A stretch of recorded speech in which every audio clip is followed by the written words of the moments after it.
YouTube, this GW Transport, just making a way out of no way. And everything's been going pretty good as far as GW Transport is concerned. This truck been holding me down. I have been posting about GW Transport. The few people I have that watch my channel know that I've been posting about some drama behind that Filipina that I brought here to the USA. Anyway, I'll make a video on that. We ain't gonna talk too much about that right now. But I had a check engine light come on last night. Every time I get a check engine light come on, I think the world's coming to an end. I said, oh Lord, am I gonna have the money to fix it? But the Most High, He been enabling me. Every problem I done had, I've been able to fix so far. You know, I keep the oil change, and the little problems that come up, I'm able to do it myself. I save a ton of money. And as far as that concerned, with that Filipina from hell I got, oh my goodness, I was talking to the Most High. I was like, why, Lord? What did I do to deserve this? And a solution came through. Help came through when I thought it was no help. When Hashatan, who working through that Filipina devil, and the Polish devil that she done hooked up with, they thought they had me boxed in.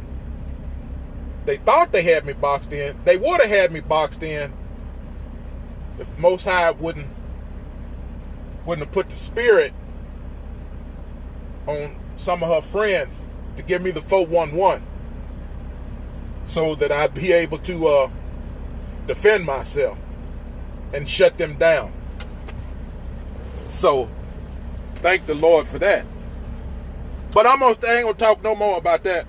But I had a code SA16DTCP040100. Say something about the EGR coolers not getting adequate airflow. So, you know, I'm going down the highway. I'm marinating. I'm thinking about it. Airflow. It could be some kind of sensor sensing the airflow. It could be the EGR actuator. It's not opening and closing like it should. So I said, when I get to this truck stop, I know I hadn't changed my engine air cleaner in a while. Could that be part of the EGR cooler airflow? I don't know. But you know what? I pulled that sucker out and shook it out and blew it out and put my engine air cleaner back in. And I turned my truck off, disconnect my batteries, and reconnect them, and the light went out. In the next 200 miles, if the light comes back on, I'm going to replace that EGR cooler actuator. And how did I find that out? Where that is? YouTube. Boy, I tell you, YouTube and Google, if it wasn't for them, I'd be at the mercy of the shop. So I thank God for YouTube. I thank the Creator for YouTube. I'm going to show y'all what this EGR cooler is.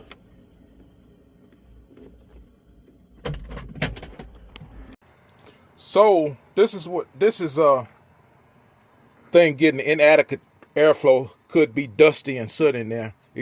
This thing here could be malfunctioning too. So I cleaned my air cleaner. I haven't put an air cleaner in about a new one in about 8-9 months. I don't know, is that going to help the airflow, or is this here EGR actuator going out? But if it is, it's not that hard to replace. It doesn't look hard to replace at all.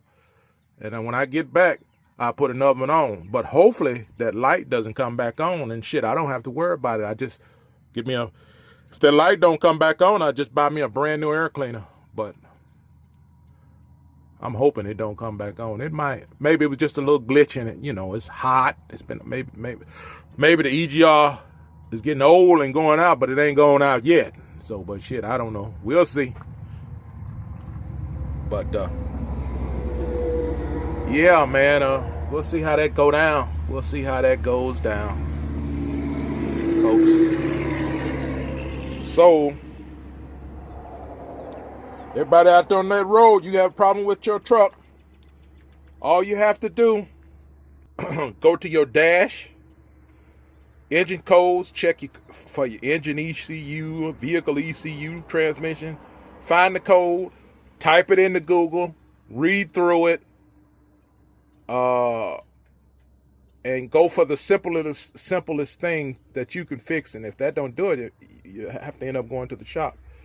Check Google and YouTube. And with the Lord's help, through mercies and graces, He's been holding me down. And I've been able to help myself. So with that, well, I'm going to show y'all. Going down these back roads, man. I got me a place to park up here in Oklahoma somewhere. Hell, I don't even know. I'm ill prepared on my YouTube video. Shit, I don't even know where I'm at. I'm up here in Oklahoma. I'm up here in the, shit. Where the fuck I'm at? I'm up here past, Broken Bow. I'm like, shit, I'm like 80 miles past Broken Bow up here in these mountains and shit. Things like that. All I got is a porta potty. All these log trucks coming through.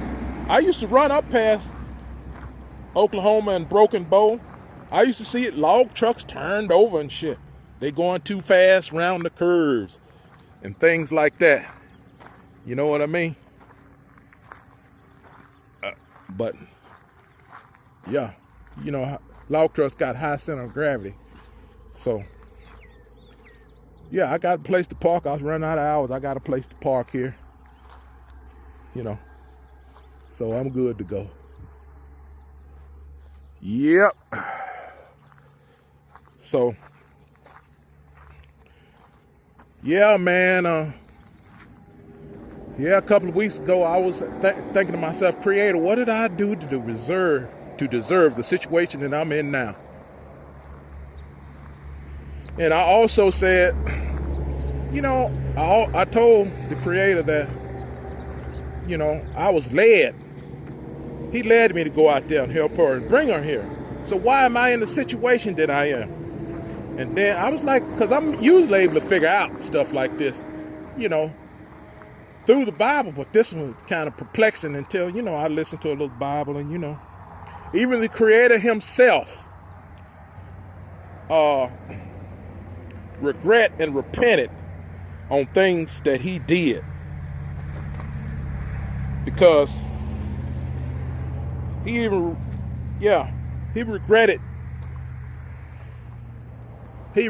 creating us, and he regretted doing this and doing that, and he did it and then he regretted it. So that's just how it go. People change, you know.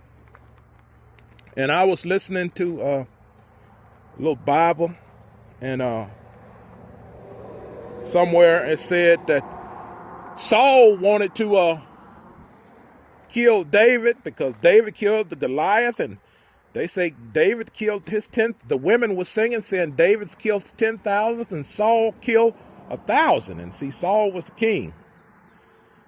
Boy, look at that big ass fly on that tie. And I don't know if y'all can see it. Saul was king. But anyway, so then Saul thought David was going to take his place, but David didn't want his place at all. David was just a boy, but Saul thought David was going to take, he was jealous of David. Even when he knew David wasn't going to take his place, he was still jealous of him. You know, David knew how to handle that damn slingshot and get them smooth ass rocks. They say David got them smooth rocks. See, he knew about wind friction. He got the shiniest, smoothest rocks he can, put in that slingshot, and slung that son of a gun right up in Goliath's head and cracked his head open. That rock was flying so damn fast. It was so smooth. No wind friction. David knew about the wind friction. You know, because he had killed a lion and a bear. And I looked up how tall damn Goliath is. You know, I could see Shaq tall as hell on TV, and Shaq is only 7-something. Goliath was almost 10 feet tall, according to the Bible. He was almost 10 feet tall. So, shit, that son bitch was tall. But anyway, the Bible say the spirit of evil was put into Saul by the Creator. And why? Anyways, why? That I don't know. But it happens. I've said before, the devil works for God. He do. And then, yes, he do. So, but we don't know that. But when you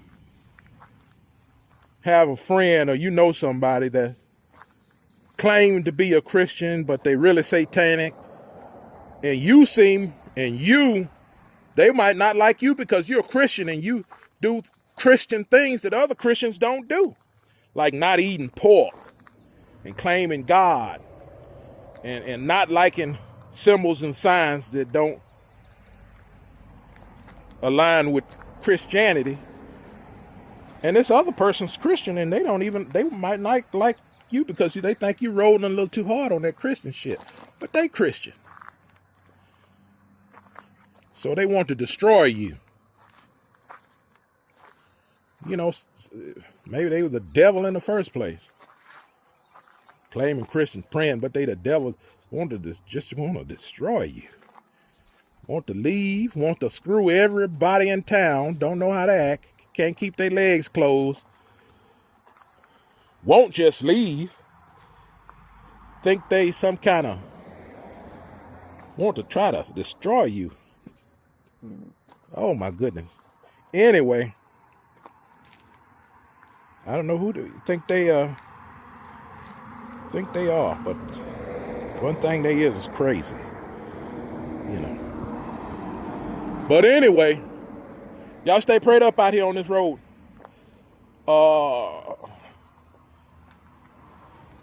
And if your back is on the wall, if you got any kind of pull with the Most High, he'll help you out. If you ain't got no pull, he might help you out. But you got to put in some work. You got to put some hooping and hollering in and some begging, and he might help you out, you know. You got to do that. Yeah. Anyway. But if you put yourself on that wall, if you did something that you know you shouldn't have been doing, sometimes all you got to do is ask the Creator to pull you through so you can repent. And he can bring you through that storm and hold you down so you can see better days later. So, yeah, man. So let's hope this check engine light don't come back on. If it do, I might have to put that EGR actuator on this truck. Yep. But I'll holler at y'all later.